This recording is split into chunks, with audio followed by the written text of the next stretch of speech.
Okay, before I start this off, I'm gonna warn you that the episode 7 will definitely rock your brain because it rocked me and it got me to literally want to send certain characters into the special place of hell VIP version of it so deep that it will left them to get tortured over and over for the lifetime that they will spend. They will never reincarnated. So with that, let's just try and hopefully not make this recap 25 minutes long. Let's get into it. Okay, remember last episode in the ending part, Tanwa and Trin got their groove going on at that night. And at that very night, Victor found out that, Trin and Tanwa were definitely having their romantic moment, leaving him to know that, okay, I'm not going to get the man. But he's upset about it, and Victor went to Tanwa to fight him. He lost because Tanwa was not fighting, but he also wasn't getting no hits. Instead, Tanwa tried to make peace by liquor drinking. I mean, he's that type of hippie who would say, okay, fighting is not good. But on the other hand, I feel like he wanted to fight Victor, but he doesn't because he knows Trin will get upset. But also he's happy because he got the man and Victor didn't. But you know what's funny about it is that Victor brought his friends to help fight Tanwa, but they don't even know why they're fighting. So I think it make more sense for Victor to really drink that liquor, because trying to explain to his friends that, oh, I'm in love with my teacher, how do you explain that? And, oh, I'm fighting Tanwa because Tanwa stole the man that I could not get. You see, that makes no sense. Okay, so Victor went home. And he greeted with two good news. His father's manuscript got accepted and it can go published and maybe globally, internationally. Then he got another letter. He got a scholarship letter to study in America, which is good news for me and should be for him, because now he can move on away from Trin, go to America, study, and maybe, fall in love with somebody that is not Trin. Now, here's the trick part. Victor is sad because he doesn't want to leave his friends behind or leave the school that he grew up with, when in reality, he doesn't want to leave Trin. But in my opinion, I think he should take this opportunity because the mother said it's kind of like a gateway ticket if he goes. Now, the thing is, they all not going to go in America. Victor will be the one to go first as a gateway ticket so his parents can come along. Then you have Naran, which is another distraction, another problem too. So let's talk about Naren. Naren helped Victor, but then he's faced with another problem. His girlfriend or fiance or whatever she is. She then tells him that she got good news. She got her father to pay down on this perfect place that Naren can work on. His news reporter, being the boss instead of working under people and bowing down to people. But in reality, how I see it, she's out here painting Naran into this big high-class person when he clearly even barely scraping by, which is good. He's scraping on his own. But if she's trying to do things for him, how is he gonna learn? She went and tell her friends that, oh, my boyfriend is this and that, when in reality, I feel like because her friends and her husband's friends and girlfriends are they are hotshot husband or hotshot wives, she doesn't want to be, oh, my boyfriend is a news reporter who is working on this amount of money. Instead, she tells the people he's a high-class boss, and she wants him to be that way, so she went to her father to get help. She knows her parents doesn't like Naran. I don't get it with her. I don't. I really understand, but if you want love with this person, accept him for who he is. Stop trying to paint him into something you want him to be. And hearing all of this, I think Naran already sees how serious Dao is in this relationship. And obviously he wants that with her. He does love her, but the way he spent time with Krillard, I know his heart is changed from her to Krillard. So he ended up telling her that he doesn't want to be in this relationship anymore because he has fallen in love with someone else. She thought that this someone else is a girl until Naran told her he's basically in love with a man, but he didn't tell her it was Krillard. I am proud of Naran for actually putting out that he is in love with someone else who is a man. I can't say anything about Krayler because Krayler had so many times to tell his wife, and he ended up married to someone that he doesn't even love. 9 years ago, he was a free man ready to go out in public being gay, and then he was blackmailed to marry someone who he doesn't love. So I'm happy that Naren got the chance to tell this woman before any wedding involved. One thing I love about Dow is she didn't cause a big fuss. I mean, except for the fact that she took off her shoes and slapped Naren in the face with the shoes, not a glove. But I do like how she just walked off and said, you know what? I ain't gonna be that type of bitch. I'm gonna walk off and still be that classy, bossy bitch I was before and still will be now. She just walks off. Honestly, thank you, Dowd. Thank you for not being those type of bitches to be like, I ain't fighting over a man. The man was respectfully telling you he's in love with someone else. And you should be glad that he didn't go far to the point that he is married to you and cheating on you at the same time. Not as Krayler was doing. Now, talking about Krayler, as the usual time, Krayler went to the library and got a letter from the librarian. In the letter, it says that he needs more time, Saharaswati, which is Naran. Now, can we talk about the librarian? She literally waited for Krayler to show up to give that letter. And I know she knows something. How many people must know about your secret for you to actually fight Krayler? Just saying. At work, Nadaran is still doing the same thing that he's not supposed to be doing, writing stories that he's not allowed to write, and because of that, he got suspended from work.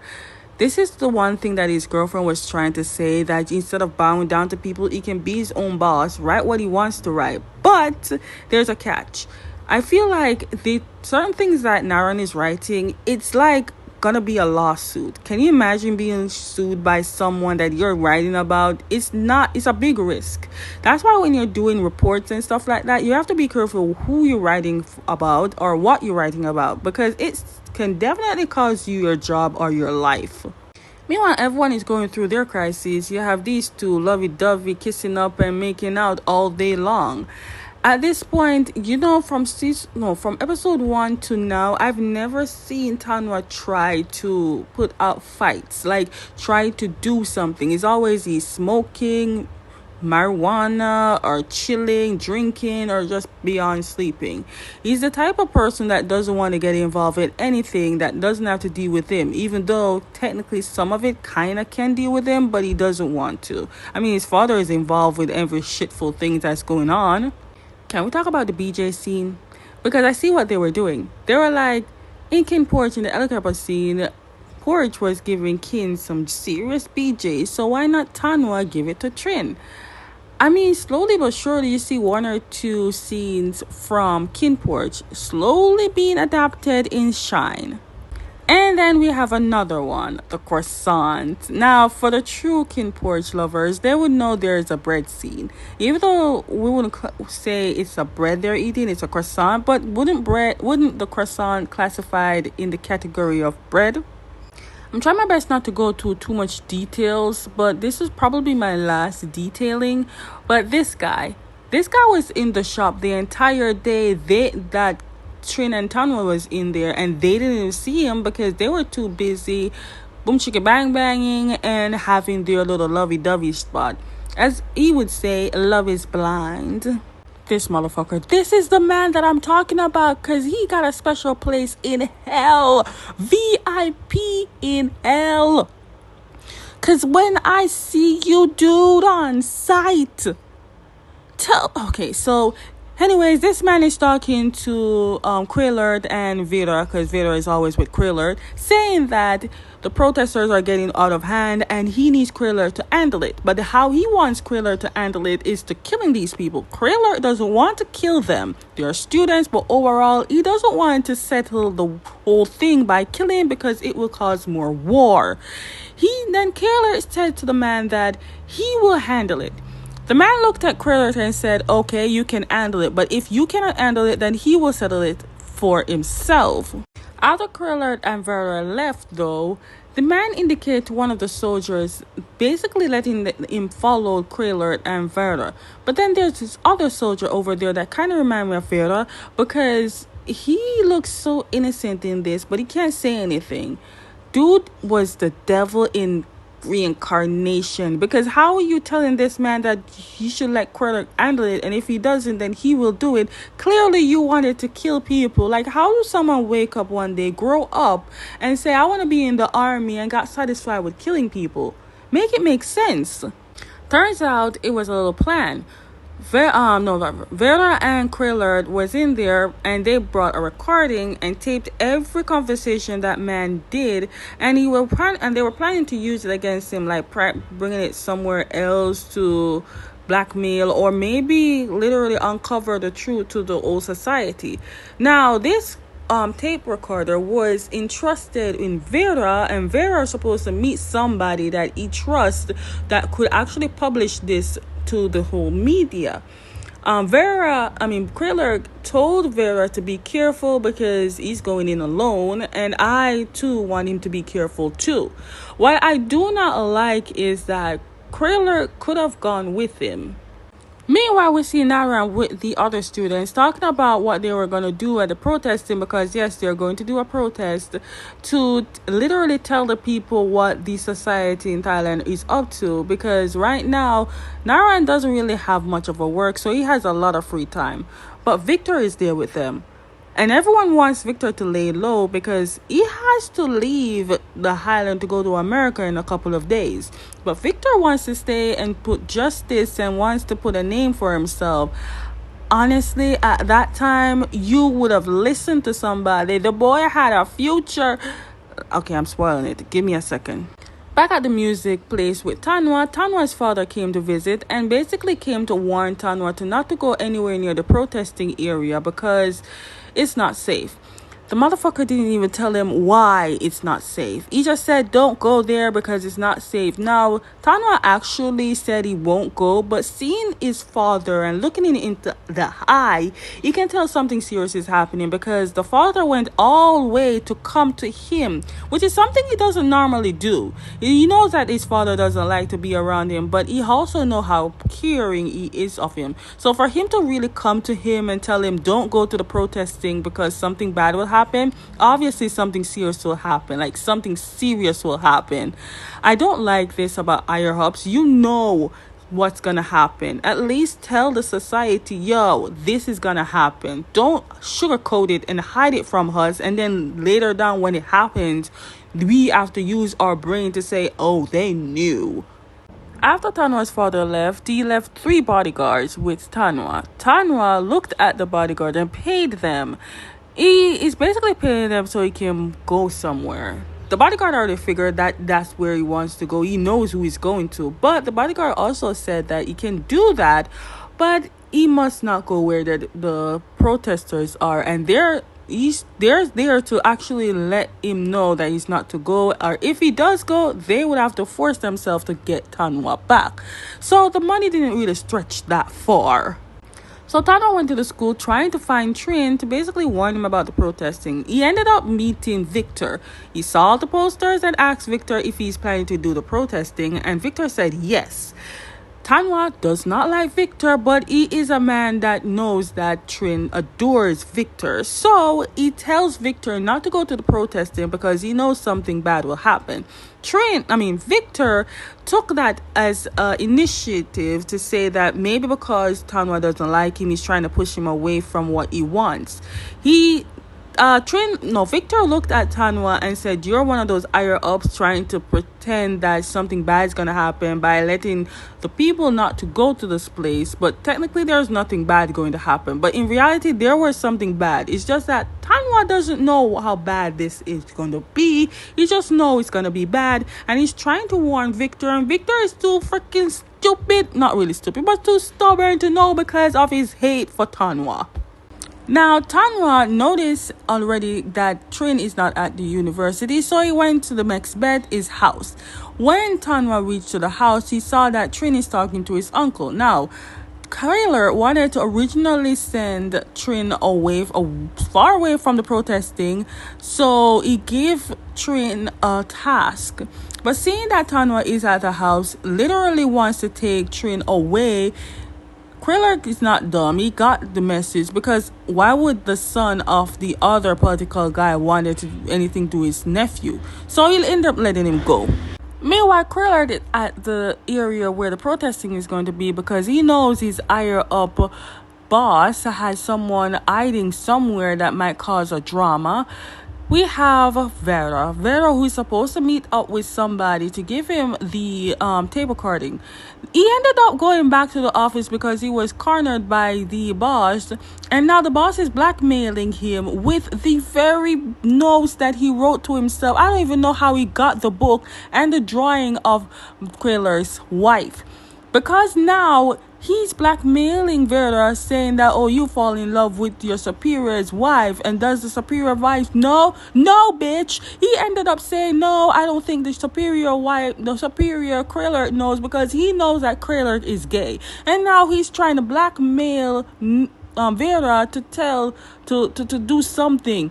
Instead, oh my God, I was literally freaking out for the man. Literally freaking out for Vera.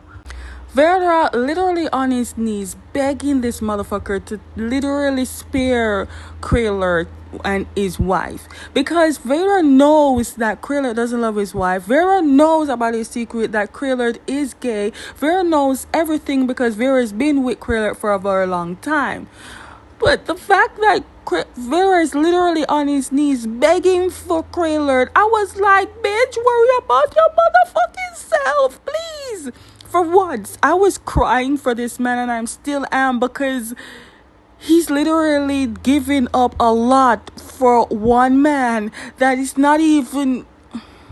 I was like, Krillard, if you knew what this man is doing, and the fact that he's so loyal. This man is so loyal. You can never find that much loyalty in one friend. Because if you do, you better keep that person very close to your heart.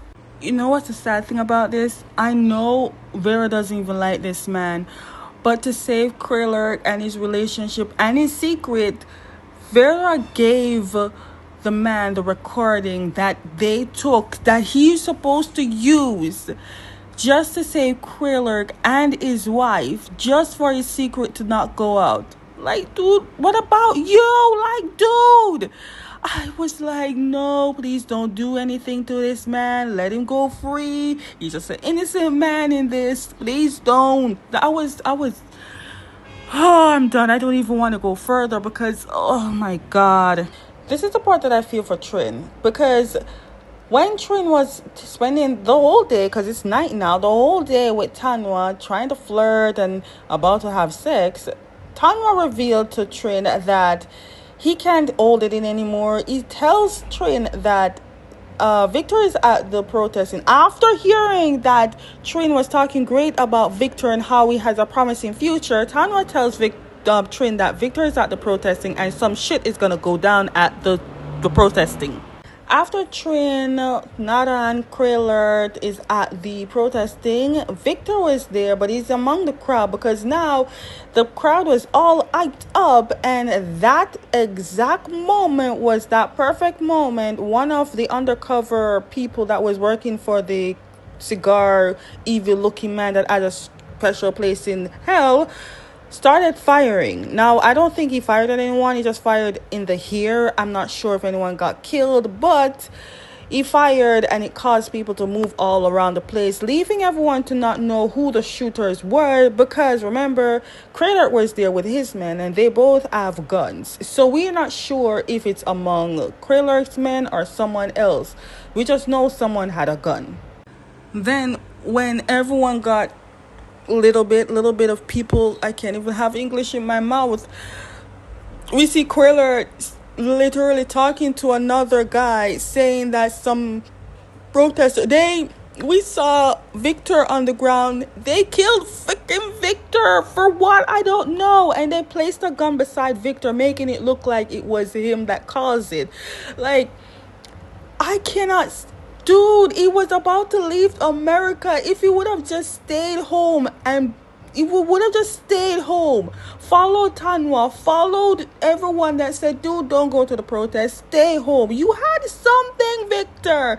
No, someone killed him. I was pissed. I was like, Kriller, you caused this. I'm not gonna even go around because there's 9 years away, dude, and you did.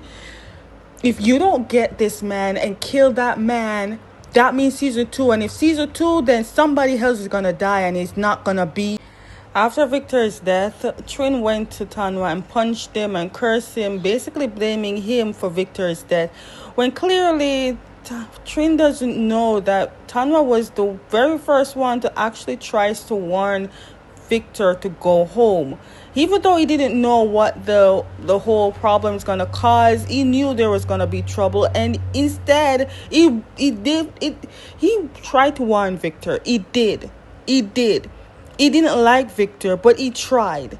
But the fact that Victor didn't like Tanwa, that is why he didn't listen. Honestly, I don't know how we're gonna fix this one in next episode, but we better fix it, because if there's gonna be a season 2 and Kriller doesn't kill that old man, it means that in season 2, then either Kriller's gonna die, then Trin or Tanwa is gonna die, and I feel like Naran is gonna be the only one telling the story.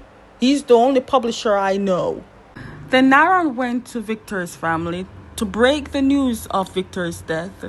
Can you imagine walking in with family happy that their babies finally leaving this wicked place and going into America, trying to make a better life for themselves, only to find out that he's dead? The parents were packing his bag. The mother was pressing his clothes because he was supposed to freaking go to America the next freaking day. Oh my God. I was not expecting this show was gonna be this emotional.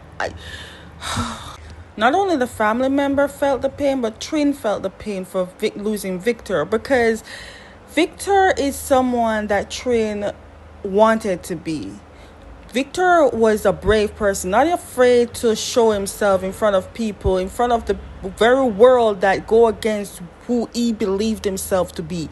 He is gay, and he was proud to literally say, hey, I'm gay, right? He is making a difference. He's a spirit that Trin hoped to be.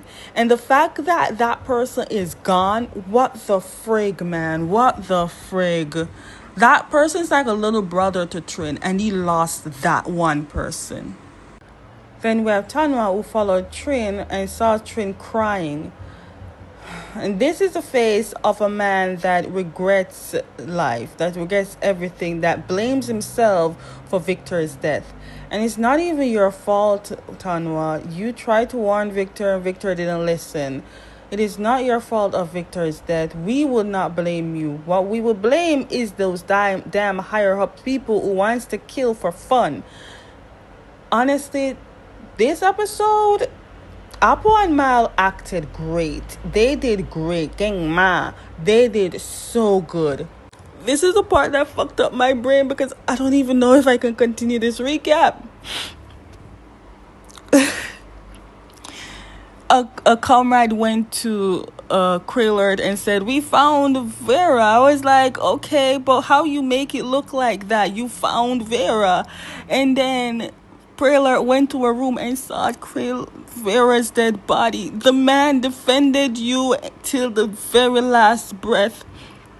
And when he looked at the wall, literally pictures of Vera's drawings of Krillard's wife and everything, and it wrote something about faggot or something like that. You obviously know the person that's up against. They know everything. This man killed 2 people, 2 innocent people. I don't care. The people waited until Vera went home. Vera went home and killed him. Now this landlady who saw everything obviously is scared. So Krillard is telling the woman that she shouldn't tell anyone. Basically just tell the public that the young Vera died of fucking heart attack. Then Krillard asks the woman that he needs to contact Vera's girlfriend because he needs to tell the girlfriend what happened. only to be shocked to find out that Victor and his girlfriend ended their relationship years ago. That girlfriend is now moved on and married and have kids. So yes, I freaking knew it. I knew that Vera was single, because why would he move on? He looked and seemed like a genuine nice guy, that a person that wouldn't even cheat. So he ended things, which was great. That he's not in a relationship and cheating like you, Kraylert, or Naran. But to find out all this, oh my God, is when Kraylert has to tell his wife. Kraylert went home and told his wife that Vera died. She did not take that lightly. He sees that she's not taking it lightly, but she doesn't want to show it in front of him, even though he knows why she died. He ended up telling his wife that the reason why Vera died was because of some protesting difficulties. Well, clearly that is not the case, because he found out through those drawings and those secret letters that Vera loves his wife. And now, facing that the one person that she has a crush on is dead, what are we gonna do? Like, what are we gonna do? What is the plan for next episode? Because if someone that I want do not die, I'm not sure if I'm gonna take season 2. Kraylert, I understand you're in a bit of a tough spot, but 9 years ago, those very same higher ups people killed the very person that you love. 9 years ago. And now they're taking away the very people that are closer to you. How many people more do you need to get troubled or died just for you to take some actions? Like, what are you gonna wait for? They come for your nephew or your wife? God forbid, if you have a child, they will come for that child too. Like, dude, try to take up justice. Go with the protesters. Let them see that, okay, the colonel is on our side, so other people will definitely go with it. Dude, you've lost so much. What are you waiting for to actually do some justice? Trust me, it takes one person to start an army. You can do this. As a colonel, do something. Kriller, I'm gonna be honest with you. I know you're in a pickle. I know you see your nephew is definitely broken. I know you see the entire world is shaken up. I know you see it. But how long will it take you to realize that you serve the very people that are doing this? What would you do? What are your plans right now? Because honestly, I know deep down you cannot stand to see this. You want to do something, but clearly you can't, because you're just one man against people with money and power. I don't know. I'm glad I take on this show, but my heart can't take it, because it's really happening in society in 2025 and back in the day. The difference is it's not as big and serious, but it's getting back to how serious it was back then. I honestly didn't think that I was gonna go this long with this recap, because I know it's a 1 hour drama episode, but I wasn't expecting to go this long, like 28, 29, 30 minutes. But I do hope you literally watched it to the end and help a girl out, because I'm trying to figure out what I missed in this drama, so you can help me figure out and put it in the comments that what did I miss? What am I not getting? I'm gonna watch and wait until the last episode, which is this Saturday. I can't believe 8 episodes. I feel like something this masterpieceful should be more. And doing the protests, I see Apple is asking people, do you want a season 2? But how can we have a season 2 when Victor dies and Vera dies? Like, okay, I'm out. I'm done. I'm drawing this too much. So see you in episode 8. Bye.